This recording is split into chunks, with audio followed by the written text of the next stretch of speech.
India habitat centre के जैकलैंड hall में Sirajuddin Qureshi, doctor Majid तालकोटी के पैनल का इंडिया इस्लामिक कल्चरल सेंटर चुनाव प्रचार के लिए एक मीटिंग 3 अगस्त 2024 को आयोजित की गई। अस्सलाम वालेकुम, नमस्कार।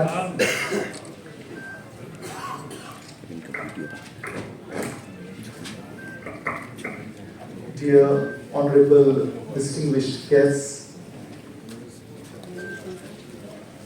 honorable India Islamic Culture Center members, dear brothers and sisters,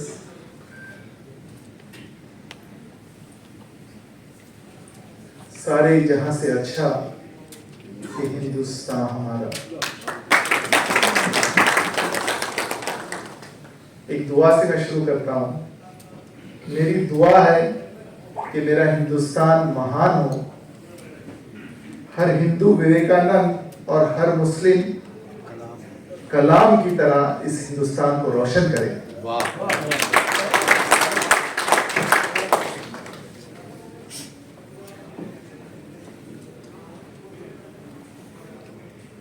आप काफी सारे लोग जो मुझे जानते हैं वो ये सोच रहे होंगे कि डॉक्टर माजिद क्यों इस इलेक्शन में आए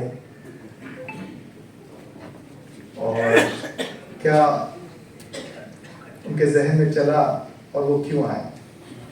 जाहिर सी बात है, एक हफ्ता पहले तक मेरे दिमाग में कभी नहीं था कि I should contest in Islamic culture elections, but there was something which was worrying me. मेरे दिमाग में चल रहा था वो ये था कि जब मैंने एक हॉस्पिटल बनाया तो उसका जो पूरा जो प्लानिंग एग्जीक्यूशन वगैरह मैंने उसका इंडिया इस्लामिक कल्चर सेंटर में किया था। मैंने बीइंग अ मेंबर मेरी ड्यूटी थी कि मैं भी कुछ उसको बिजनेस दूं, लेकिन उसके बाद कुछ 1.5 साल पहले उसके हालात इतने खराब हो गए कि मेरा मन नहीं करने लगा कि मैं वहां पे आऊं, वहां बैठूं और वहां पे मैं काम करूं।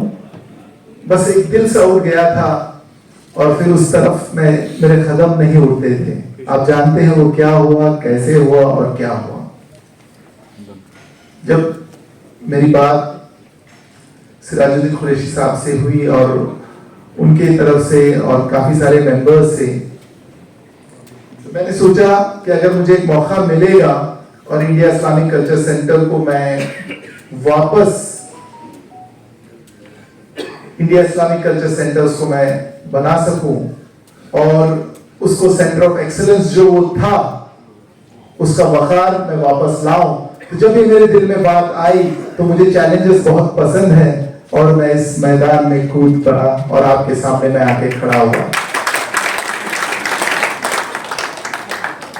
मैं एक छोटे से गांव से आता हूं जहां पे इंग्लिश मीडियम स्कूल नहीं है, and today I am there in front of you where I give talks at Oxford and different parts of the world where I'm invited to give a talk. जहाँ पे एक school नहीं English medium का और वहाँ से एक बच्चा जाता है और यूके में या कई फॉरेन कंट्रीज में एक टॉक देता है और सारों को इम्प्रेस करता है, ना कि सिर्फ अपने टॉक से बल्कि as a personality. My tough life, I grew up, met a lot of challenges, and I dreamt to be a bureaucrat, but somehow landed up.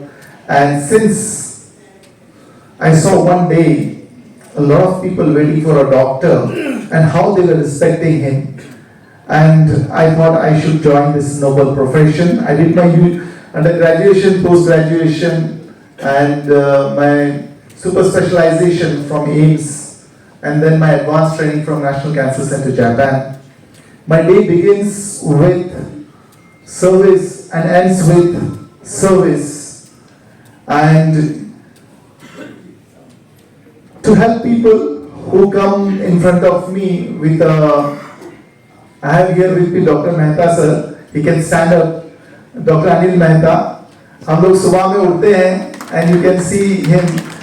He also is there with me 24/7 and we face challenges, लेकिन जब शाम में हम निकलते हैं और जितने लोग मायूस और रो रहे थे और जब उनके चेहरे पे मुस्कुराहट आती है तो एक उसका नशा अच्छा होता है, and our tiredness goes, and things.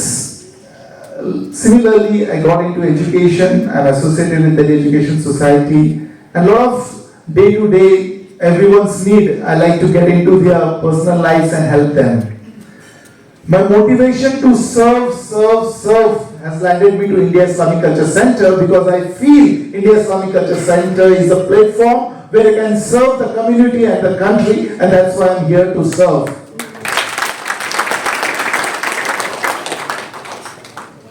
Now, the question is, why should we vote and elect Dr. Majid?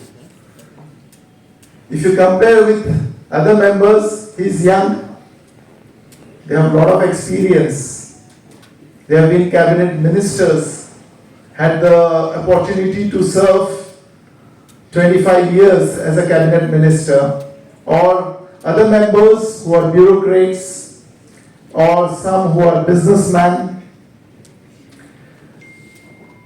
They all either had an opportunity to serve the country and to serve the India Islamic Culture Center.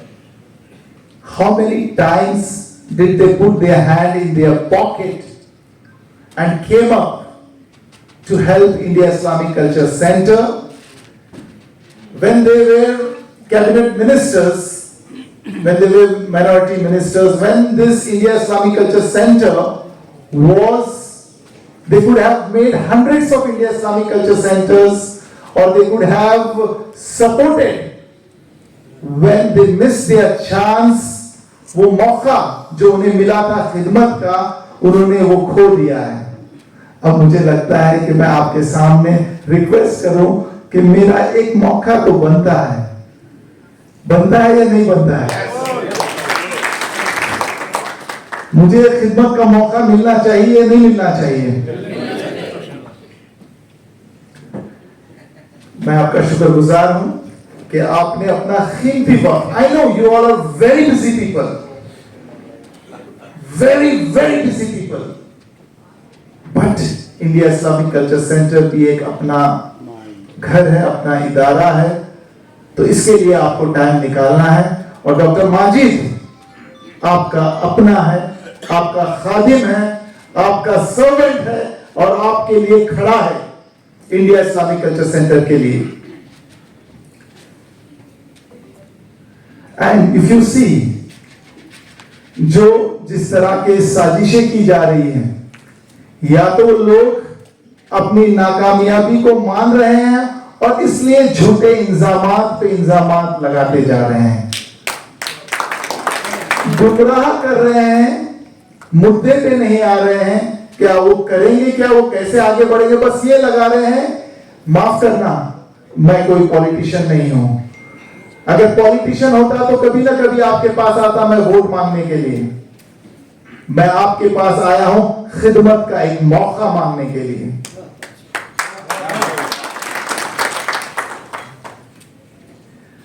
और जिस तरह से वहां पे एक लकीर draw की जा रही है, सर सैयद अहमद खान साहब ने कहा,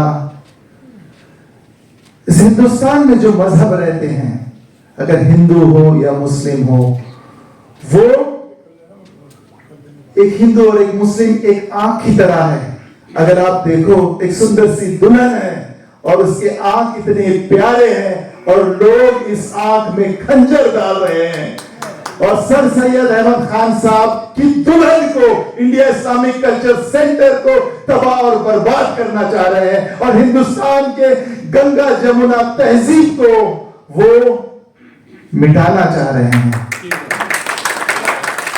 India Islamic culture centre, a center of excellence, a center of interfaith dialogue, और अल्लाह ने चाहा और अगर सिराजुद्दीन कुरैशी साहब का पैनल आया, डॉक्टर माजिद अहमद तालीकोटी की टीम आई, तो इंशाअल्लाह कोशिश ये रहेगी कि वो दुल्हन की तरह सजे सवरे और जिए। जरूर आएगी, पैदा हो गया उसको ऑपरेट कर सेंटर जो है इंडिया इस्लामिक कल्चर सेंटर, जो इसके अंदर जो cancer of dispute, we will see to it that will treat it by unity. Unity से हम उसको ट्रीट करेंगे। जो रोज इश्यूज आ रहे हैं उनको हम, जैसे कि एक बहुत बड़ा मुद्दा एजुकेशन का है, तो बड़े सिंपल तरीके से उसको हल करेंगे। हम अपने हिंदुस्तानी बच्चों के हाथ में पत्थर नहीं बल्कि कलम देंगे और उस कलम से प्यार मोहब्बत से इस हिंदुस्तान की तकदीर को सींचेंगे, संवारेंगे। उनके हाथ में कलम होगा, वो ब्यूरोक्रेट्स बनेंगे, वो इंटेलेक्चुअल्स बनेंगे, वो दूसरों का सहारा बनेंगे, हर कमजोर शख्स को आगे लेके बढ़ेंगे। Why you should vote for Dr. Majid? Why you should vote for Sirajuddin Qureshi Sahab? Because we are here to serve. We will serve. जैसे सिराजुद्दीन कुरैशी साहब ने अपने तन मन धन जवानी बैंक बैलेंस और अपना खुशी हर चीज लुटाई है, यहाँ पे हर मेंबर हर कॉन्टेस्टेंट अपना तन मन और धन इंडिया इस्लामिक कल्चर सेंटर पे लगाएगा। जब तक ये जो हमारी जो टीम है जो यहाँ बैठी है, मैं चाहूंगा कि वो खड़े हो जाएं, जो कॉन्टेस्टेंट्स हैं वो खड़े हो जाएं और आप देखें कि ये जो यंग एनर्जेटिक टीम है, इसमें लॉयर्स भी हैं, डॉक्टर्स भी हैं, इंटेलेक्चुअल्स भी हैं, ब्यूरोक्रेट्स भी हैं। ये आपके खादिम हैं, आपको खिदमत करने के लिए आपके पास आए। Why you shouldn't vote for them who are here to serve you, not for a political gain. Thank you very much. बैठे आप। और आप देख रहे हैं कि अगर आप चाहते हो कि ये सियासती अड्डा ना बने, अगर ये पॉलिटिकल अड्डा ना बने, the credit goes to Sirajuddin Qureshi sahab, जिन्होंने 20 साल से पॉलिटिकल अड्डा बनने नहीं दिया है। और इंशाअल्लाह मैं भी कोशिश करूंगा ये मेंबर्स का सेंटर मेंबर्स का रहे, मेंबर्स उसे चलाए और मेंबर्स कंट्री के लिए अपने काम को लगा के पूरे देश को आगे बढ़ाएं। हम कोशिश करेंगे कि मैं बहुत ज्यादा वक्त नहीं लूंगा, अलार्म मेरा बज चुका है बहुत देर पहले, बट मैं आप लोगों से रिक्वेस्ट करूंगा कि आप लोग अगर ब्लेस करेंगे, आप लोग दुआएं देंगे, अपना हाथ हमारे सर पे रखेंगे, वरना हमारी कोई हैसियत नहीं कि हम जीत जाएं। लेकिन अगर आपका हाथ मेरे सर पे रहा, मेरे टीम पर रहा, हम सब के ऊपर रहेगा, किसी की मजाल नहीं कि वो हमें हरा भी दे। बहुत बहुत शुक्रिया आपका कि आपने इतना कीमती वक्त दिया और आप यहाँ आके हमारा हौसला बढ़ाया। Thank you very much, thank you very much sir, thank you very much.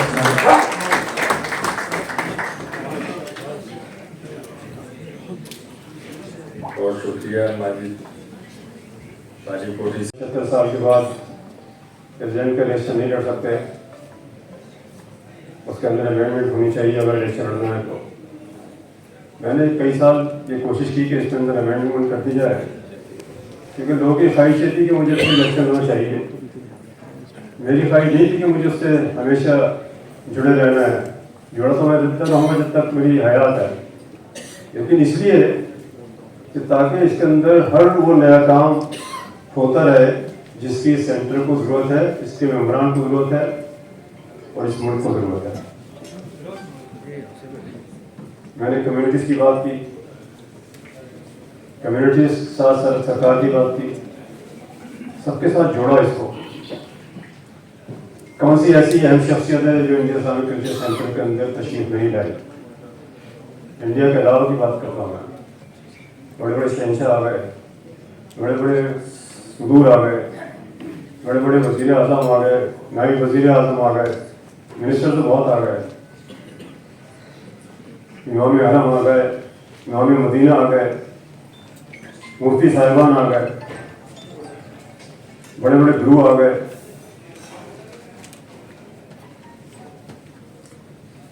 ये सेंटर ऐसा स्टेज बन गया है कि जहाँ हर एक आदमी आके फख्र महसूस करता है।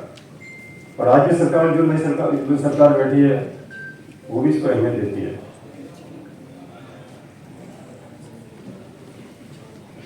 सरकारी तौर पर बहुत सारे प्रोग्राम किए जाते हैं। हमारे यहाँ भी कई वज़ीर आज़म आ चुके हैं, कई सदूर आ चुके हैं, कई बुजुर्ग आ चुके हैं। तो आप लोगों को फख्र होना चाहिए कि आपका इंडिया इस्लामिक कल्चर सेंटर एक ऐसी जगह पर खड़ा हुआ है, ऐसे मकाम पर है कि जहाँ इसकी बहुत इज्जत अफजाई होती है और सब लोग जो है इसको इज्जत देते हैं। इसमें सारा मेरा हाथ नहीं है, इसके अंदर आप लोगों का भी बहुत बड़ा हाथ है।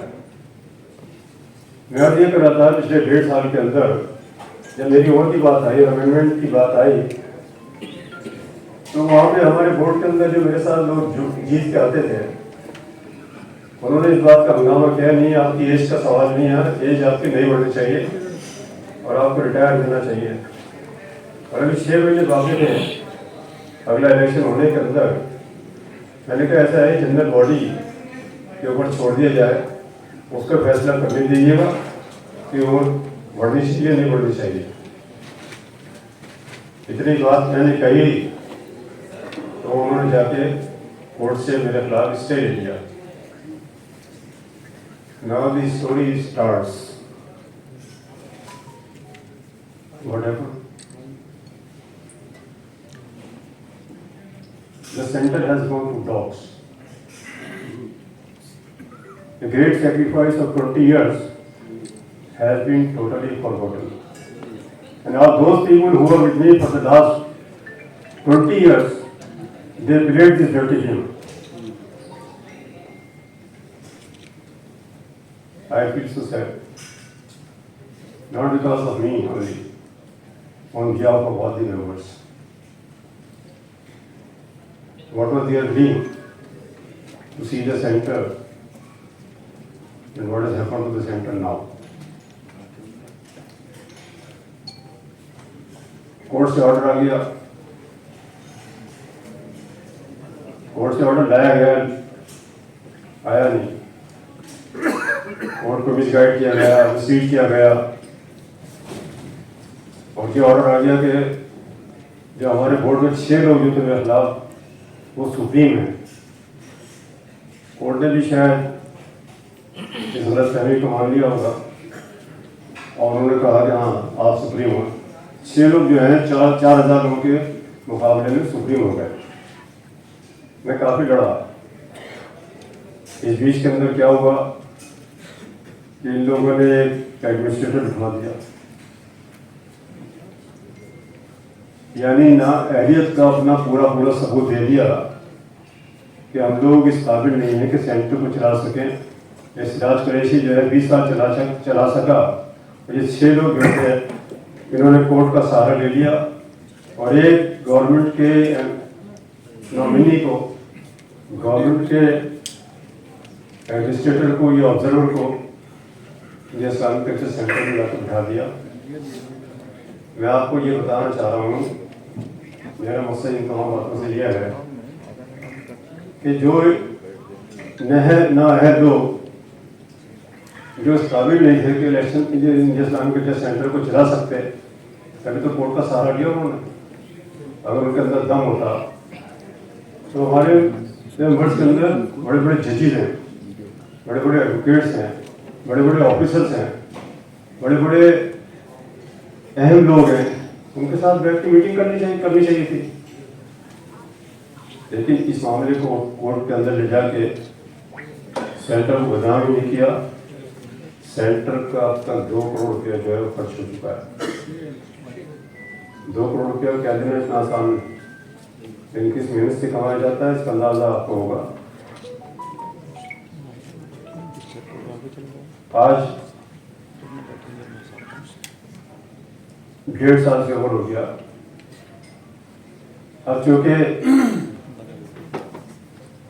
मेरी ख्वाहिश ये थी कि इंडिया इस्लामिक कल्चर सेंटर के अंदर एक्सपेंशन की जाए पिछले 5 साल के अंदर, क्योंकि इन लोगों के मूड से ऐसा लग रहा था ये काम करेंगे वरना करने देंगे, क्योंकि उनके दिमाग में घुसा हुआ था कि हमें सिराज को बाहर निकालना है और इस पर हमें कब्जा करना है।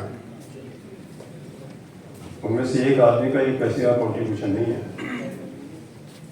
2004 से लेके 2024 तक उन्होंने सिर्फ लूटा है इसको, दिया कुछ नहीं इसको। कोर्ट में केस किया, 30 लाख रुपया कोर्ट में खर्च कर दिया और जैसा करके सेंटर से उसका क्लेम कर दिया।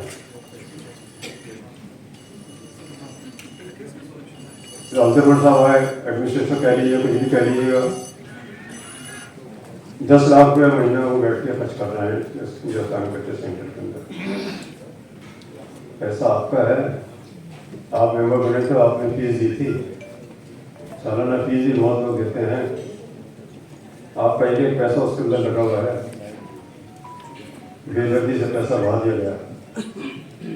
और क्या हुआ ऊपर से अब 4 साल बर्बाद हुए, उसका कोई हासिल और वसूल नहीं, बल्कि इसी 4-5 साल के अंदर एक साल ने अपने ज़्यादा दमखम दिखाने शुरू कर दिए। उनको समझाया भी, लेकिन वो वापस से बाहर हो गए। उनको समझाया नहीं समझे। उस वक्त बोर्ड पूरा था, उसी बोर्ड ने फैसला किया इन साहब को इंडिया इस्लामिक कल्चर सेंटर से बाहर निकाल दिया जाए। मैंने उनको सेक्रेटरी तक बनाया, लेकिन वो शायद हवा में उड़ रहे थे कि इंडिया इस्लामिक कल्चर सेंटर में मैं बैठूंगा, अच्छा फैसला कर लूँगा। मैं सरकारी नौकर है, हमने तो उनको इज्जत दी। कोविड आ गया, तो इसलिए वो 4 साल 4.5 साल पूरे बर्बाद हो गए। और इसी टीम ने जब उनको पता लगा सिराज कोई तो है नहीं, इसलिए उसको दोबारा वापस ले लिया गया, जो कि गैर कानूनी है। आप लोग जीत के आओगे तो फिर इसका फैसला आप करोगे।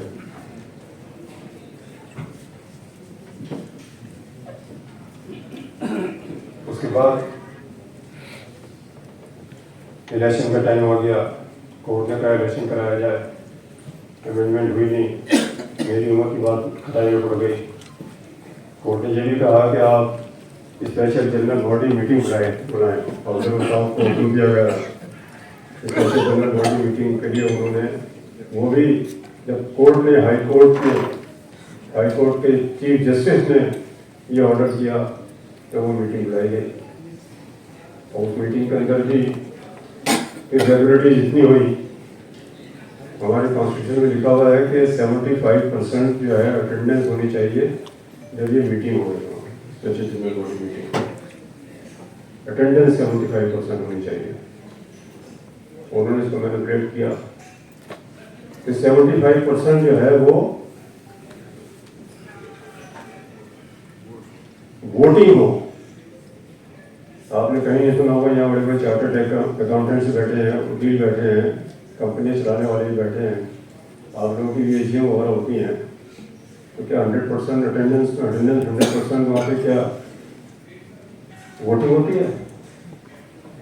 उस वक्त भी मैंने 55% वोट लिया, मुझे डिक्लेयर कर दिया गया है कि आप हार गए।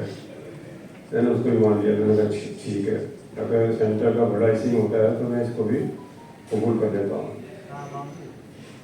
कहानी रुकी नहीं, अभी इलेक्शन हो गया। अब इलेक्शन के अंदर क्या हुआ, जो ये 6 लोग ड्यूटी पे थे जो वोट में गए, इन्होंने कहा कि हम इलेक्शन नहीं लड़ेंगे, मना कर दिया। और ये 6 लोग जो है फिर एक टीम बना के इलेक्शन के लिए उतर गए।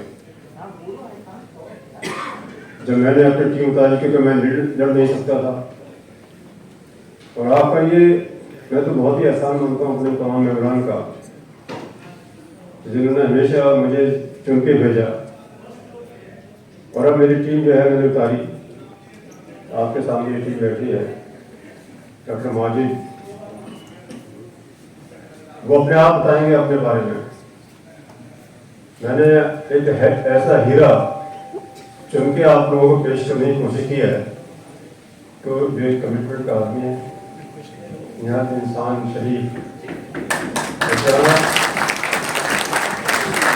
जहाँ तक उनका प्रोफेशन का ताल्लुक है, 3 लाख से ऊपर उनके पेशेंट है, 20,000 से ज्यादा उनके सीरियस ऑपरेशन हुए हुए हैं। कैंसर के स्पेशलिस्ट हैं। शादी हो जाए, ब्याह हो जाए, कोई भी मरदा हो, फिर इलाज करना, और यही सब बातें उन्होंने ध्यान में रखते हुए देखा कि मुझे कौम की खिदमत करनी है, लोगों की खिदमत करनी है। माफ़ कीजिएगा, डॉक्टर का तो पेशा नहीं होता, सबसे बड़ा पेशा उसका क्या होता है? डॉक्टरी। उसका कोई मजहब नहीं होता, उसका सबसे बड़ा मजहब होता है डॉक्टरी। ये दिमाग में रखते हुए उन्होंने क्या किया कि 600 बेड का हॉस्पिटल बना दिया झारखंड में। वो हॉस्पिटल तैयार है, ये इलेक्शन खत्म होगा तो उसका इनॉग्रेशन होगा इंशाल्लाह। एक आदमी जो क्रिस्टल क्लियर है, शफाफियत, कहीं उंगली नहीं उठा सकते आप। 47-47 साल की उम्र का एक आदमी जिसका पूरा रिकॉर्ड आप गूगल पे जाके देख लें, कहीं आपको जर्रा बराबर भी कोई नुक्स नजर आ जाए या कोई शिकायत नजर आ जाए। मैंने एक अच्छा इंसान पेश किया, मैंने अपनी टीम पूरी उतारी, जो मैं नहीं कर सकता था, इसलिए मैंने सोचा कि एक अच्छी टीम आए ताकि जो मेरे ख्वाब ये लोग पूरे करेंगे, जो मिशन से उनको पूरा करेंगे। अब इनके खिलाफ मुहिम शुरू कर दी, सियासी बना दिया उसको।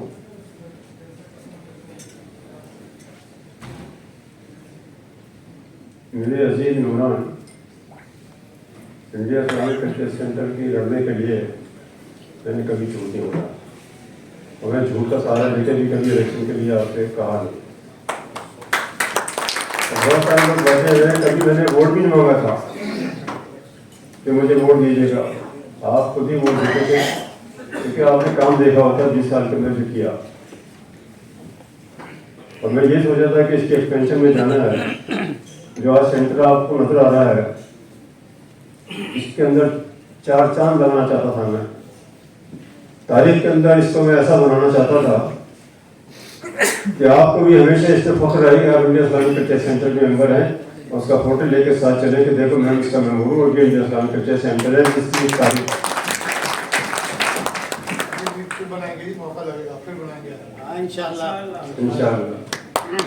कामयाब मिलेगी। तो अच्छे आदमी को पेश करना गुंजाइश नहीं, अच्छे आदमी की यहाँ पे। मैं तो अपनी अच्छाई को भी बयान नहीं कर रहा आपसे, लेकिन मैंने कभी ये नहीं सोचा कि इंडिया इस्लामिक कल्चर सेंटर के अंदर कोई भी गलत आदमी खत्म हो गया। अब आगे अल्लाह मालिक है, कोई कैसा निकलता है कैसा नहीं निकलता, किसी के माथे पे लिखा नहीं होता।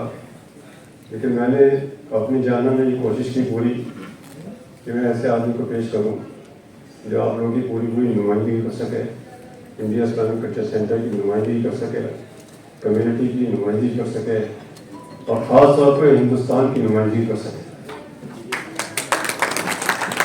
वो सारे गुण हैं इनके अंदर, वो सारी क्वालिटीज हैं इनके अंदर।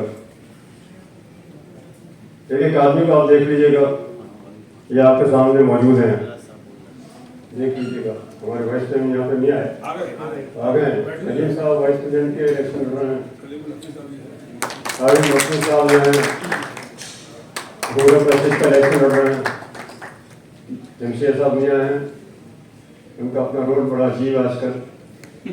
एम.ए. इब्राहिम साहब बैठे हैं, हमारे IAS officer, retired IAS officer हैं, बोर्ड ऑफ ट्रस्टीज के अंदर हैं।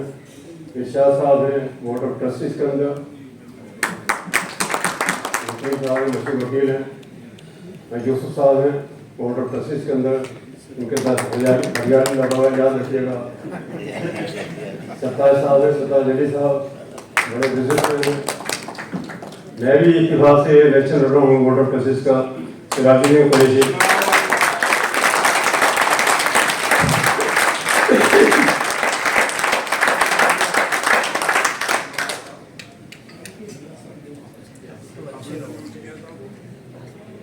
शुक्रिया। अभी इसलिए इलेक्शन लड़ रहा था मैं, नहीं कराया, बेटे का नहीं कराया। इलेक्शन में इसलिए लड़ना चाह रहा था ताकि मैं इस सेंटर को अपने नजरों से देखूं कि आगे क्या होने वाला है। अगर इस टीम के अंदर जरा भी कोई कमी होगी तो मैं इसकी क्लास ले सकूँ। इसलिए मैं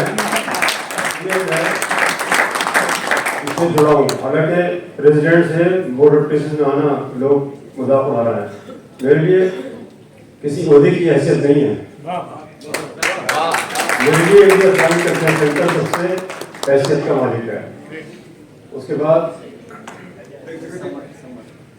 समर मेरा जो बेटा है समर कुरैशी, ये एग्जीक्यूटिव कमेटी का इलेक्शन लड़ रहा है पहली बार। हमारे आरिफ साहब जो हैं एग्जीक्यूटिव का इलेक्शन लड़ रहे हैं, हमारे जैद साहब इलेक्शन लड़ रहे हैं एग्जीक्यूटिव कमेटी का। तो ये थी अजीजों एक टीम जो मैंने आपके सामने पेश कर दी है। आपको काफ़ी टाइम मिल लिया, मेरी कोई बात आपको गलत लगी हो तो मुझे माफ़ कर दीजिएगा। बस मैं 2-3 बातें आकर मैं ये कहना चाहता हूँ कि इस टीम को आप सपोर्ट इसलिए नहीं करिएगा कि ये लोग जो है इलेक्शन लड़ रहे हैं 5 साल करेंगे नहीं करेंगे काम। अगर आप इनका मजबूत करेंगे तो आप इनको आगे लेके जाएंगे। तो मैं आपको इस बात का यकीन दिलाता हूँ, हर 5 साल में आपको मैंने हमेशा यकीन दिलाया और जिस बात का वादा किया, जो हमेशा कमिटमेंट की, उन पर पूरा उतरा मैं। और इंशाअल्लाह अभी भी मैं आपसे ये कह रहा हूँ कि इस टीम को जिताइए। अगर इसके अंदर कोई कमी नजर आए तो आप मेरा गिरबान आके कभी भी पकड़ सकते हैं। इन्हीं अल्फाज के आपको बहुत बहुत शुक्रिया। 11/10 को इलेक्शन है, क्योंकि 11 अगस्त को, और आप लोग टाइम पर आएँ, अपना वोट कास्ट करें और जो साथियों को जो वोटर्स हैं हमारे जो मेंबर हैं उनको साथ लेकर आएँ और उनकी मदद करिए, अपने साथ उनको लेकर आइए, गाड़ी में बिठा के लाइए। ये इलेक्शन जो है वो किसी पॉलिटिकल पार्टी का इलेक्शन नहीं है। फिर मैं बार बार कह रहा हूँ कि इसको पॉलिटिकल बनाया जा रहा है, ये बिल्कुल नहीं है। डॉक्टर माजिद यहाँ शहीद इंसान है, इनका कोई पॉलिटिक्स से ताल्लुक नहीं है। इनको गलत तरीके से जोड़ा जा रहा है और जो जिस तरीके से इनको जोड़ा जा रहा है वो यह है कि जलालत करना है लोग जो इस बात को। एक बार हमेशा दिमाग रखिए, जब दूसरी पार्टी को इलेक्शन लड़ती है तो जब तक वो इल्ज़ाम नहीं लगाएगी वो इलेक्शन नहीं लड़ सकती। हमारे पास तो कोई इल्ज़ाम लगाने के लिए है नहीं, क्योंकि हमारे पास तो बिल्कुल एक शफाफ पिक्चर है। एक इंडिया इस्लामिक कल्चरल सेंटर आपके पास आपके सामने खड़ा है। मैंने आपकी अमानत समझ के उसको हमेशा आगे बढ़ाया है। कभी भी मैं चाहता हूँ कि आप उन तमाम चीज़ों को भूल जाइए जो इनके बारे में उड़ाई जा रही है, कही जा रही हैं, उससे बिल्कुल ध्यान मत दीजिएगा। उनका ताल्लुक अगर किसी से है, मैंने बताया था कि अगर वो जुड़े हुए हैं किसी के साथ, वो सिर्फ इंसानियत के लिए जुड़े हुए हैं, अपने प्रोफेशन के लिए जुड़े हुए हैं, लोगों की मदद करने के लिए जुड़े हुए हैं, इसके अलावा उनको कोई मकसद नहीं है। और मैं तो यही कह दिया डॉक्टर साहब से कि देखिए अगर ये लगता है तो हम तो कल आपको छुड़ा भी देंगे वहाँ से, लेकिन कोई उनका इससे कोई ताल्लुक नहीं है, कोई सियासी मामला नहीं है। तो इसलिए मेहरबानी करके उन तमाम बातों में मत जाइए, झूठे प्रोपेगेंडा में मत जाइए। आप आंख बंद करके वोट दीजिएगा। मैंने आपके सामने तमाम अपने पैनल को पेश कर दिया है, इनका तमाम ध्यान रखते हुए आप एक एक बात को मद्देनजर रखते हुए वहाँ पे बार बार मुझे कहना पड़ता है, इसलिए कहना पड़ रहा है कि ये आपका सेंटर है, इसको बचाना आपकी अपनी पूरी जिम्मेदारी है, फर्ज बनता है और मेरी भी जिम्मेदारी है, मेरा भी फर्ज बनता है। बहुत बहुत शुक्रिया।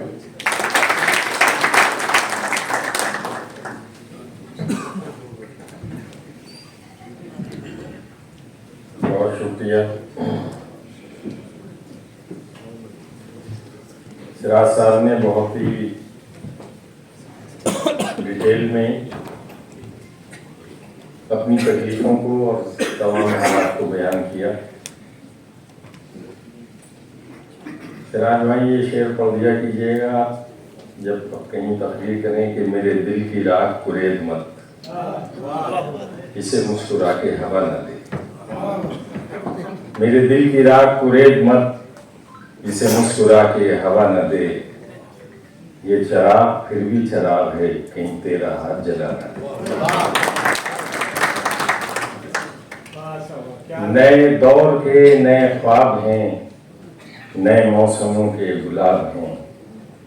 ये मोहब्बतों के चराग हैं, इन्हें नफरतों की हवा न दे।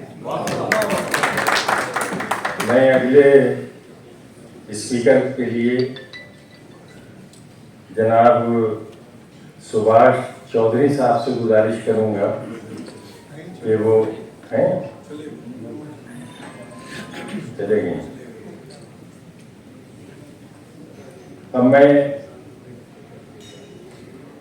साबिक IAS ऑफिसर जनाब हसीब साहब से गुजारिश करूंगा कि वो पोडियम पर आएं और अपनी बात रखें इख्तिसार के साथ।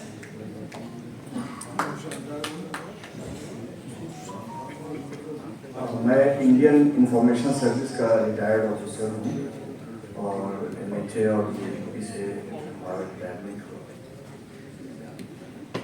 It's indeed a great pleasure to be amid all of you with a lot of pent-up emotions and sentiments that I am going to express and share with the audience. First of all, when I entered the hall, I was introduced to Dr. Majid Talikoti, and you believe me, I kept him under my observation for 10 minutes. His body language, the way he was welcoming all those who were coming inside, that speaks volumes about his gentle behavior and extraordinary demeanor. And what appealed me most, I think he must not be more than 40, but he is so humble, exceedingly gentle. There was not an iota of any sort of self-aggrandizement. Wonderful. I wish you all the best. I am not going to hold any brief for any panel. I am a senior member of the IICC. I am not going to play cards to my own chest, but I must tell you that a person of the stature of Sirajuddin Qureshi Sahib, he did yeoman service to the IICC, and how he is being trampled upon. Absolutely unbelievable. This is our culture. These are the basic values that we are possessed of. You just ponder over, think over, and come to a conclusion. Now we are going to cast our votes, but you must not forget a person who has given so much to the IIC, right from the embryonic stage, right from the nascent stage of the IICC, and how, the way we are treating him so shabbily, most shameful on the part of anyone who resorts to such behavior, such culture, such values, all thrown to the winds.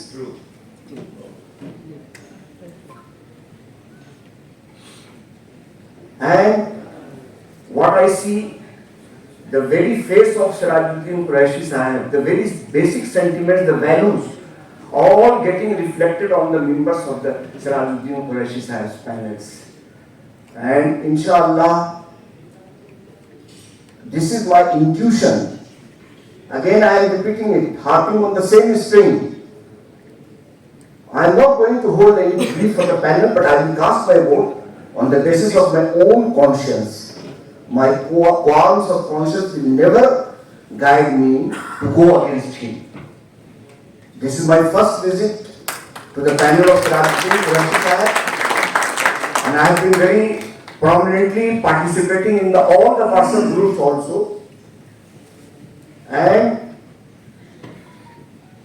so far as Sirajuddin Qureshi Sahib has told about the cultural synthesis of our vibrant country, I tell you one example in a very short way.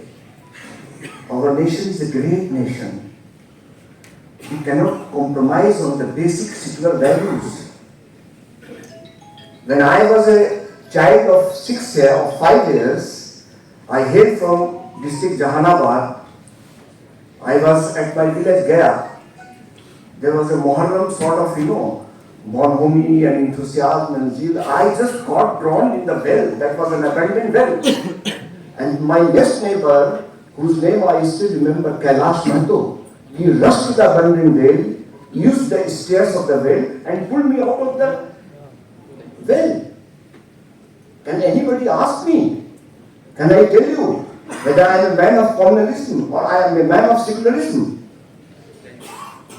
This is a great country. why should the bogey of RSS, why should the bogey of BJP being raised? Members of the ICC are not going to be trapped into this sort of syndrome, I tell you. Voters of ICC are very cultured, very calibrated, well educated. They know, they can't forget the sacrifices, the tremendous sacrifices that Sirajuddin Qureshi Sahab has done for the ICC. Now ICC is in the throes of absolute disaster. This is a glorious opportunity that we should reach the center, cast our votes in an absolutely magnificent way and absolutely in an unbiased way, and we should go whole hog with our Sirajuddin Qureshi Sahab's panels. I must wrap up with one very vibrant and very inspiring share. Especially I am dedicating it to Sirajuddin Qureshi Sahab. Nasheman पर नशेमन इस कदर तामील करता जा, नशेमन पर नशेमन इस कदर तामील करता जा कि बिजली गिरते गिरते खुद आप बेजार हो जाए।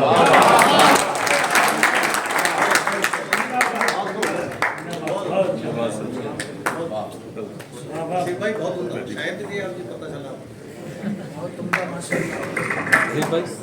बहुत उम्दा तकरीर और सच्चाई से भरी हुई जो बातें रखी हसीब भाई ने, वो बहुत ही दिल पर असर कर देने वाली। और मैं अब अगले स्पीकर के लिए बहुत ही मोहतरम और हमारे सीनियर मेंबर जनाब डॉक्टर बालियान साहब से गुजारिश करूंगा कि वो स्टेज पर तशरीफ आएँ और अपनी कीमती अल्फाज से हम सबको सरफराज करें। Doctor Balyan.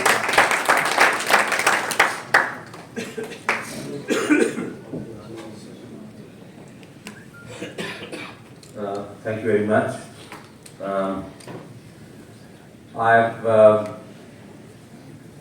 been associated with India Islamic Cultural Center for I think last 15-18 years, and I have seen the kind of programs that are there. I have participated in many of those programs, how the facilities have increased. I think the growth of the center is very clearly visible, and I think the credit goes to Shri Qureshi Sahab for that. It's done wonderful work. I have also seen Mr. Qureshi very closely. जो उनकी खासियत है कि बहुत शांत काम आदमी है, और जब शांत होता है आदमी तो अच्छा काम करता है, एजुकेटेड आदमी अच्छा काम करता है। तो एक प्लानिंग के साथ, एक मिशन के साथ उन्होंने काम किया है और ये विजिबल है।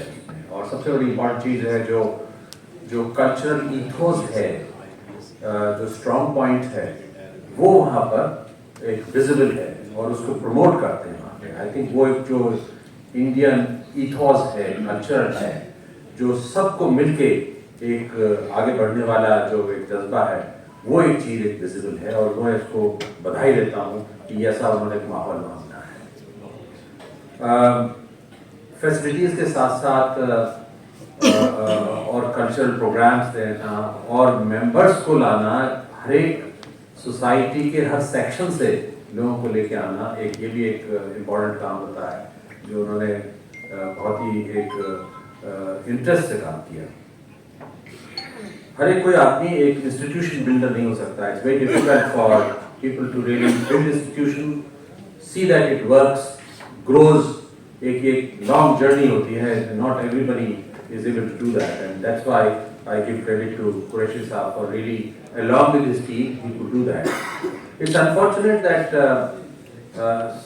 these events have taken place there, which is not really in line with, in sync with the ethos that the Indian Islamic Cultural Center actually stands for and is known for that. So it's unfortunate for that. But I feel here this is the time, and I'm very happy that we have now a presidential candidate which I've met and I've been reading on the WhatsApp is full of all kinds of allegations also, but there are some very good people also who write right perspective also. So I think from reading that, I'm very happy that we have Dr. Talkoti here, Majid Talkoti, a young dynamic person, a professionally qualified person, really aiming to really help. And I think the president should be a candidate जिसको आप सब लोग access कर सकें, जाके मिल सकें, ये बड़ी इम्पोर्टेंट चीज़ है। प्रेसिडेंट वो होना चाहिए जहाँ आप जाके उनसे बात कर सकें, एक्सेसिबल हो सकें, मिल सकें, नहीं तो बड़ा मुश्किल होता है। एंड ऐसा पर्सन जो ट्रांसपेरेंट है, क्वालिफाइड है, प्रोफेशनल है, I think the India Islamic culture needs a person like that. And along with that, the entire team here, I would like to congratulate the Qureshi Sahab and his team, and also Dr. Majid Talkoti, that the team built up here is wonderful. All very capable person there. And I think if they come into the working of the Islamic Center, I'm sure the vision, the dream that the earlier team had will be fulfilled on that. So my best wishes to this thing, and thank you very much for Qureshi Sahab and my team. Thank you. Doctor साहब की बहुत ही खूबसूरत तकरीर, और doctor साहब की इस तकरीर के बदले में मैं उनको तोहफे में ये शेर अर्ज कर रहा हूँ कि मैं तो एक कागजी फूल था जो तमाम खुशबू से भर गया। मैं तो एक कागजी फूल था जो तमाम खुशबू से भर गया। मैं कहाँ था मुझको खबर नहीं, मुझे कौन छूकर गुजर गया। और ये गुलाब भी मेरा अक्स है, ये गुलाब भी मेरा अक्स है, ये सितारा भी मेरा नक्श है। मैं कभी जमीन में दफन हूँ, कभी आसमां से गुजर गया।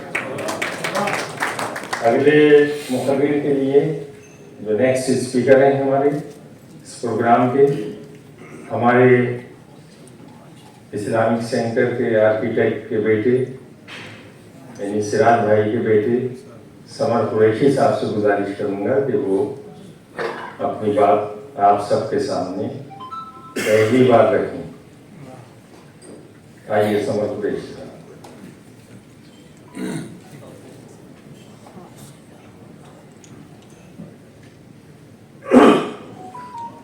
Assalamu alaikum. I'm Samar Qureshi, contesting for Executive Committee in the Sirajuddin Qureshi Sahab panel. He's also my father. 20 साल के बाद हमारी क्या जरूरत पड़ी कि हमने इस्लामिक सेंटर में इलेक्शन लड़ने का सोचा। सवाल बिल्कुल सिंपल है। आपने फादर की स्पीच सुनी, उनके दिल का दर्द देखकर आप समझ गए होंगे कितना दर्द पहुंचा जिन लोगों ने उनको डिच किया, धोखा दिया।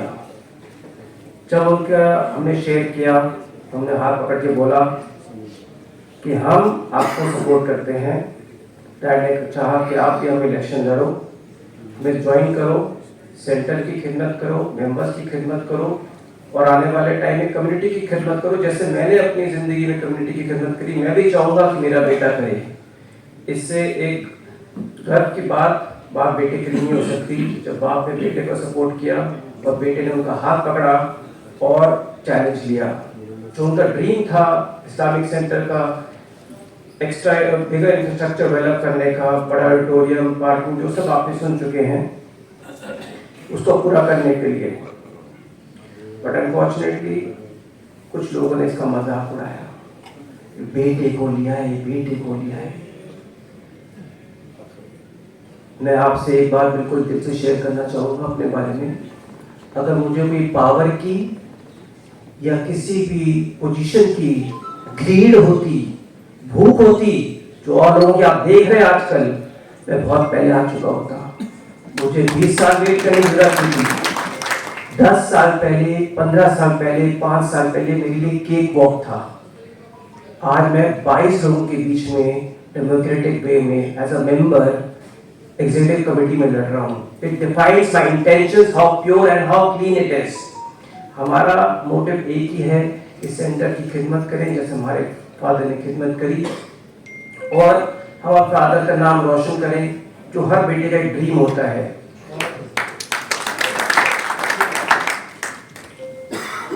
अब नॉर्मली मैं स्पीच बड़ी छोटी रखता हूँ, बट मैं आपसे 2 चीज़ें और शेयर करूँगा आज, क्योंकि व्हाट्सएप ग्रुप पे ना आप लोगों ने खिंचाई करना शुरू कर दी मेरी। आप मुझे कंग्रेचुलेट कर सकते हैं, क्योंकि जब किसी की खिंचाई हो रही हो आप समझ लें कि आप तरक्की कर रहे हैं। मैं यही समझता हूँ, you know, तो it's a positive sign, but I still like to reply because not many people know me. मैं आपको 2 मिनट और लूँगा। देखें, किसी ने पूछा भाई आप born in a silver spoon है, तो आप इतनी छोटी पोजीशन में क्यों लड़ रहे हैं? हमारे फादर ने कहा अगर आप चाहते हैं लोग आपको सीरियसली लें तो start from the basics, start from the bottom, इसलिए हम आए हैं। But born in a silver spoon की मैं आपसे 2 चीजें शेयर करूंगा। हमें काम करने का शौक है।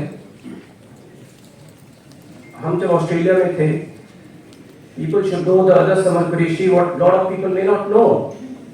In late 90s, I was studying in Australia. I went to study at Monash University, topmost rated university in Australia and globally. तो हमें एक गॉडफादर कहने कोई मिला, उन्होंने कहा समर, वो अफगानिस्तान से थे, कह रहे आप बहुत अमीर फादर की पट्टे लग रहे हैं। मैंने कहा हाँ, कह रहे आपका रंग ढंग बहुत ही, मैंने कहा ये father is very well to do. कह रहे वो हम समझ गए। कह रहे बट यहाँ पे आप क्या करने आए? हमने कहा पढ़ने आए हैं। कह रहे आप पढ़ भी सकते हैं और सीख भी सकते हैं, दोनों में बहुत फर्क है। हमने कहा मतलब? कह रहे देखिए, आपने अगर आप अपने आप को सीरियसली लेना चाहते हैं तो आप खुद अपने पैरों पे खड़े हो। आप बाप के पैसा तो कोई भी हाथ उड़ा सकता है। ऑस्ट्रेलिया में 3 साल आप पढ़ेंगे, खूब एंजॉय कर सकते हैं, उन्होंने आपके लिए कोई कमी नहीं करी। अगर आप अपने पैसों पे खुद कमाएं, खुद खड़े हो जाएं और खुद अपने खर्चे उठाएं 3 साल, तो मैं आप पे गर्व करूंगा, आपकी फैमिली आप पे गर्व करेगी। तो आप अपने आप को आत्मनिर्भर बनाएं, आप सेल्फ सफिशिएंट बनाएं। तो ये बड़ा कल्चर बड़ा पॉपुलर है ऑस्ट्रेलिया में, तो हमने कहा हम भी इसको अडॉप्ट करेंगे। अभी आपने ये सुना होगा कोविड के बाद हमारे प्राइम मिनिस्टर साहब ने इस आत्मनिर्भर को काफी उठाया था, इसको काफी प्रचार किया था इसका, क्योंकि ये कल्चर ग्लोबली बड़ा पॉपुलर है। तो हमने मैकडॉनल्ड्स नाम पे जाके काम किया, 3 साल हमने झाड़ू लगाई, टेबल साफ करी, बर्गर्स बनाए, टॉयलेट्स भी साफ किए, हमें कोई शर्म नहीं थी। $10 घंटा कमाते थे, उस $10 ने हमें वो सिखाया जो हमें $10,000 नहीं सिखा सकता था। और हमने आपसे एक छोटी सी बात करें, बहुत सारे और स्टूडेंट्स भी आए बाद में, हमने उनको कहा यार आप भी काम करो, आप सीखो। कह रहे $10-50 में कौन जाएगा काम करने, $1000 तो फोन करो डैड भेज ही देते हैं। मैंने कहा नहीं, आप इसकी कीमत जब समझोगे जब आप कमाओगे, अपने पैरों पे खड़े होगे। तो that taught me a discipline which still lives in me today. That taught me the value of money which still lives in me today. And I've been living with this. And this was the best education I got apart from the university education. दूसरी चीज हम आपसे share करेंगे। तो कुछ चीजें लोगों को नहीं पता होती और वो कुछ भी हमारे बारे में बोल सकते हैं, इसलिए हम थोड़ा सोचा आपको बताएं अपने बारे में, थोड़ा बैकग्राउंड करें, because I am also very new. Second चीज, आप लोग कह रहे हैं आप कैसे चैलेंजेस लेंगे, आप इतने यंग हैं, आपने क्या एक्सपीरियंस होगा आपके पास, बड़े बड़े लोग उतर गए हैं फील्ड के अंदर, how will you compete with them? मैंने कहा it's all in the mind, मैंने कहा it's all in the mind. मैंने कहा आपको छोटे से एग्जाम्पल दें, कॉमनवेल्थ गेम्स याद होगा आपको 2010, हमारे रेस्टोरेंट थे फास्ट ट्रैक्स, हमने वर्ल्ड कप हॉकी स्पॉन्सर किया था 2009 में। I was the first company in the country to sponsor World Cup hockey as an Indian brand on a international level. उससे पहले सारे इंटरनेशनल बर्गर और फास्ट फूड चेन्स ही करते हो सारे इंटरनेशनल। तो उन्होंने कहा हमें बुलाया कि समझ में like you to give this opportunity. तो मैंने कहा how many days have to go? कह रहे 100 डेज। मैं कहा 900 days and you expect me to do this Commonwealth Games? कह रहे नहीं, आप अपने साथ और लोगों को भी ले लीजिएगा। 20-30 other food brands you can join you. and we don't have time, so you have experience, so you are invited. हमने सारे ब्रांड से बात करी, multinational, best of the national brands, किसी का फोन नहीं आया, किसी के जवाब नहीं आया। हमने सबसे पूछा व्हाट हैपेंड, कैसा कॉमनवेल्थ गेम्स में इतना नाम खराब हो गया है कि यू डोंट वांट। हमने जाके उनको बोला sorry sir, I can not do it alone, I only have 50 people in my company, a very small company. उन्होंने कहा समर इट्स यू और नोबडी। मैंने कहा व्हाई? कहते we also don't have a choice because people stop trusting us. मैंने कहा how many visitors are we expecting? 22 lakh, 2.2 million. मैंने कहा सर 500 लोग घर में शादी होती है ना, उसके लिए 6 महीने का नोटिस देते हैं, लोग प्लानिंग करते हैं। 100 डेज में 22 लोगों की catering, I cannot do it. कह रहे summer we don't have a choice, do it for the country, do it for the nation. लोगों को खाना नहीं मिलेगा, बहुत बेइज्जती हो जाएगी देश की। पहला सबसे बड़ा इवेंट हो रहा है। मैंने कहा ठीक है, विल टेक द चैलेंज। हमने 1000 बच्चे यूनिवर्सिटी से हायर किए, प्रिंसिपल से बात करी, उन्होंने टीम भेजी, हमने उनको ट्रेन किया। हमने out of the box formula apply करके we associated with lot of other players, producer, production and producers for food processing, सबसे डील करी and we did it successfully, catered to 14 stadiums as the only independent brand, which was a record in itself in 100 days. और आपसे share करूं, इसके लिए हमें national इतनी recognition नहीं मिली क्योंकि उस टाइम नाम खराब हो चुका था, काफी कंट्रोवर्सी थी, but globally UK, Australia covered it so well that one person independently catered to 2.2 million people. It's incredible.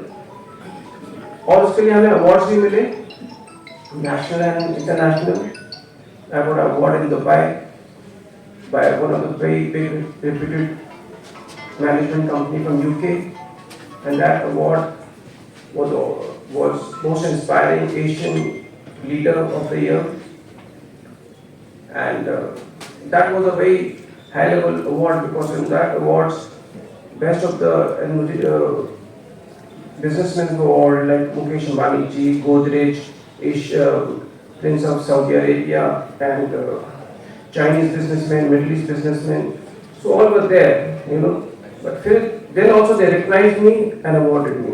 So these are the small achievements, you know. हमने कभी प्रचार नहीं किया क्योंकि हमें लगता था कि good things travel slow, but they will travel. So I hope you know me better now. You know the credentials, you know my potential, and you give me a chance to work with the Siraj Qureshi Saab panel. आप हमारे father, हमारी पूरी panel के लिए vote करेंगे और हमें जिता के लाएंगे तो हम इनका ड्रीम पूरा करेंगे।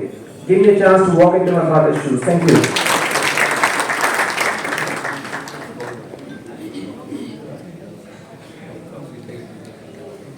बहुत शुक्रिया कुमार कुरैशी साहब, बहुत अच्छा बोले। और पहली बार मैं समझता हूँ कि हमारे मेंबर्स ने उनकी इस बेहतरीन स्पीच को सुना, और यंग हैं, डायनेमिक हैं,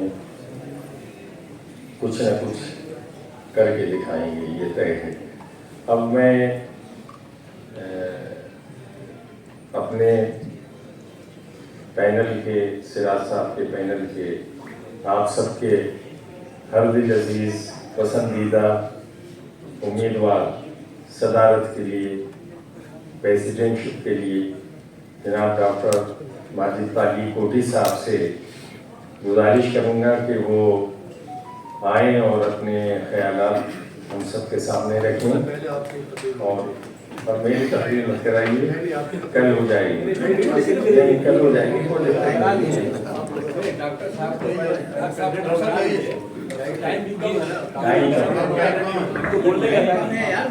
बस वो बोल रहे आइए,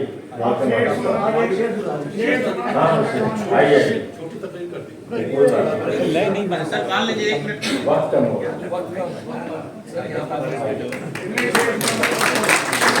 मैं शेर के साथ डॉक्टर माजिद ताली कोठी साहब को इधर खड़े होइए मेरे पास कि अभी इस तरफ न निगाह कर मैं गजल की पलकें संभाल लूं, अभी इस तरफ न निगाह कर मैं गजल की पलकें संभाल लूं, मेरा लफ्ज लफ्ज है आईना तुझे आईने में उतार लूं। और मैं तमाम दिन का थका हुआ तू तमाम शब का जगा हुआ, मैं तमाम दिन का थका हुआ तू तमाम शब का जगा हुआ, जरा ठहर जा किसी मोड़ पर तेरे साथ शाम गुजार।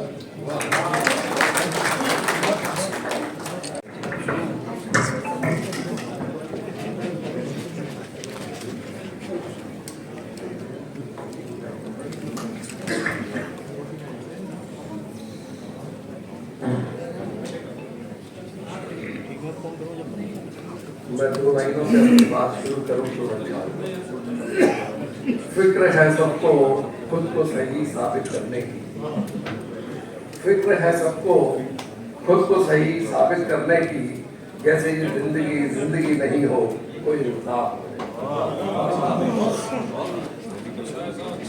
और बारिश के मौसम में ये बात बिल्कुल आपके इस्लामिक सेंटर के पिछले 20 साल के लिए फिट बैठती है।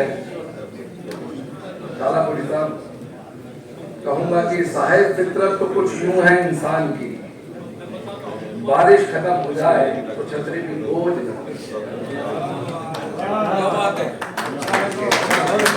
तो ये मैंने जो शेर बोला ये सिर्फ सिराजुद्दीन कुरैशी के लिए बोला,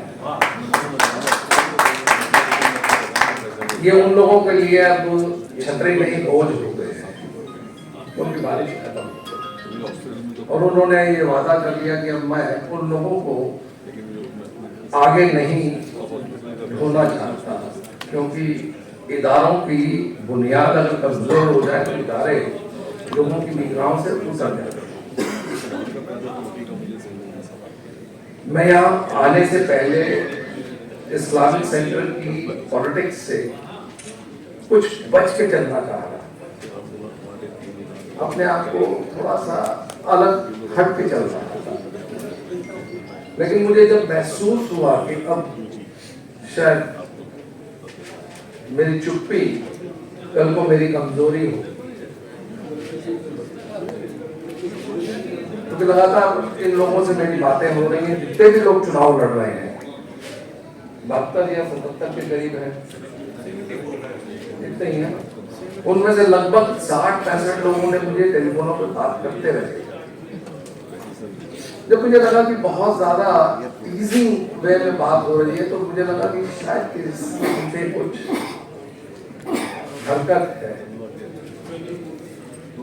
मेरे थॉट को पॉजिटिव करने की कोशिश की जा रही है। मैं थोड़ा लिबरल माइंड का आदमी हूँ और लेकिन पिशावरी पठान हूँ, और पिशावरी पठान जो होता है ना वो अपने कॉल के लिए, अपनी दोस्ती के लिए जाना जाता है। 40 साल से मैं सिराज भाई को जानता हूँ, आप लोग तो अब से जानते होंगे कि ये प्रेसिडेंट हैं। हम लोग जब से जानते हैं कि जब ये छोटे, हम भी छोटे होते थे, ये हमसे बड़े होते थे, खैर बहुत सीनियर थे हमारे, पर इनके साथ बैठते हुए चाय पिया करता था फिल्मिस्तान के सामने पटरी पे बैठकर, और गपशप होती थी और सिकंदर वक्त की सबूत किया करते थे। If I am not wrong,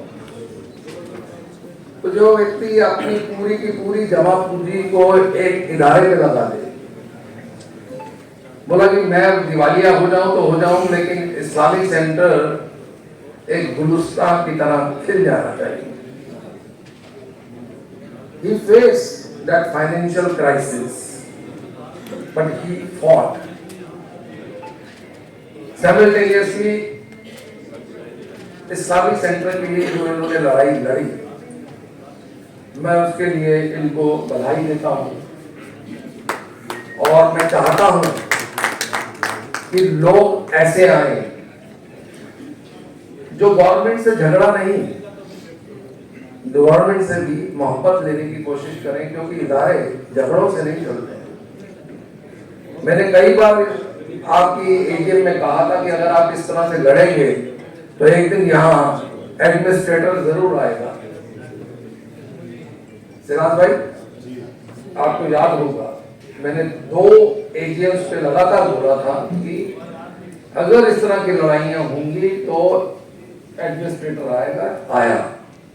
आज मुझे इसलिए बोलना पड़ा कि अगर मैं नहीं बोलूंगा तो इस्लामिक सेंटर बंद हो जाएगा, आज नहीं तो कल बंद हो जाएगा, और ये किस रूप में जाना जाएगा मैं नहीं जानता, और मैं नहीं चाहता कि ये इदारा बंद हो। तो लिहाजा मुझे इसलिए बोलना पड़ा। इसीलिए कहते हैं कि एक चीज से पता चल जाता है कि चावल बने हुए कि नहीं। उसको मैं अपने अगर वर्ड्स में कहूँ, मैं लोगों की मुलाकातें याद रखता हूँ, बातें याद रहे न रहे, लिहाज याद रखता हूँ, जरा सा हट के चलता हूँ जमाने की रवायत से, जिन पे बोझ में डालूं वो कंधे याद रखता हूँ। तो इस्लामिक सेंटर ने भी अपने बोझ को सिराज के कंधों पर डाला था, तो इस्लामिक सेंटर कैसे उसको पूछ सकता है। आज डॉक्टर माजिद हमारे बीच में बोल रहे थे तो मैं एकदम मिसमैरेज होकर इनको देख रहा था। इनकी आवाज दिल से आ रही थी, कुछ इनके पास में लिखा हुआ कुछ नहीं था। He was making his mind कि मुझे किस तरह से कन्विंस करना है अपनी बात। एंड बहुत टाइम बाद मैंने किसी प्रोफेशनल को इस लिहाज में बोलते हुए देखा। आपको मेरा सहयोग मिलेगा, मेरी कम्युनिटी का सहयोग मिलेगा, आप बहुत आगे जाएंगे। और मैं चाहता हूं इसी तरह के प्रोफेशनल लोग इदारों को चलाएं, पॉलिटिकल लोग नहीं। सिराज भाई के रहते हुए पॉलिटिकल लोग आते तो थे, सिदारत करने के लिए आते थे, कुछ ना कुछ प्रेसिडेंट के साथ कोई आ रहे हैं, कोई वाइस प्रेसिडेंट के साथ आ रहे हैं, या किसी और कंट्री के लोग आ रहे हैं, वो जरूर यहाँ आते थे, पर इन्होंने उनको बसने नहीं दिया। इन्होंने अपने ऑरे को यूज किया और ये वहां तक पहुंचे हैं। इंशाल्लाह इनकी सोच 11 तारीख को इनको फिर वहीं पहुंचा देगी जहां पर ये चाह रहे हैं। मैं ज्यादा तो कुछ बोल नहीं सकता हूँ, जितना बोल दिया उतना काफी है, क्योंकि यहाँ का थोड़ी रवायत है कि 10 बजे के बाद में शायद इनको डिनर सर्व करने में दिक्कत होती है। खैर हम लोग बैठे हैं तो थोड़ा ये कुछ रियायत कर देंगे, लेकिन मैं अब आपके और खाने के बीच में नहीं रहना चाहता हूँ, और मैं अपनी वाणी को विराम देते हुए आप सबसे यही कहूँगा कि आप जब भी एक दूसरे को मिले कोई इल्जाम आप ना लगाएं, जब भी मिले कुछ ना कुछ सलाह दें, अच्छी बात कहें। जितनी पॉजिटिविटी होगी, आपके यहाँ इतनी नेगेटिविटी हो गई है, जैसे कि नीचे से कह रहे थे कि कैंसर का इलाज कीजिए, वो एक ही उसका इलाज है कि आप प्लीज जब भी बात करें कुछ पॉजिटिव करें, कुछ देने वाली करें, लेने वाली ना करें। तो मेरा सहयोग आपको मिलेगा। सेंटर का चुनाव जितना जितना करीब आ रहा है उतना ही अल्लाह का शुक्र है कि हमारा गिराव बढ़ रहा है।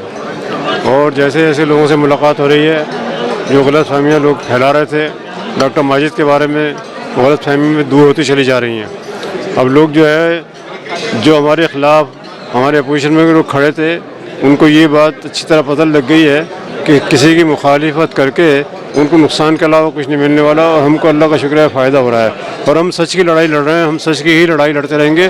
बाकी सब लोग जो है झूठ की लड़ाई पे कोशिश कर लड़ने की, और इंशाअल्लाह वो हारेंगे इंशाअल्लाह। क्या रुझान लग रहा है आपको? इंशाल्लाह उम्मीद है अल्लाह के ज़ात से कि खिदमत का मौका इस खादिम को ही मिलेगा। जैसे ये गैदरिंग होती जा रही है, इससे लग तो रहा है कि काफ़ी लोग सपोर्ट में हैं, तो इन लोगों के अल्फाज देखिए, जो मैं बहुत उनका शुक्रगुजार हूँ इंडिया इस्लामिक कल्चर सेंटर के मेंबर्स का, जिन्होंने वक्त दिया, अपना वक्त दे के अपना हाथ मेरे सर पे रखा। I feel obliged. उनका खादिम उनके लिए हमेशा खड़ा है 24/7।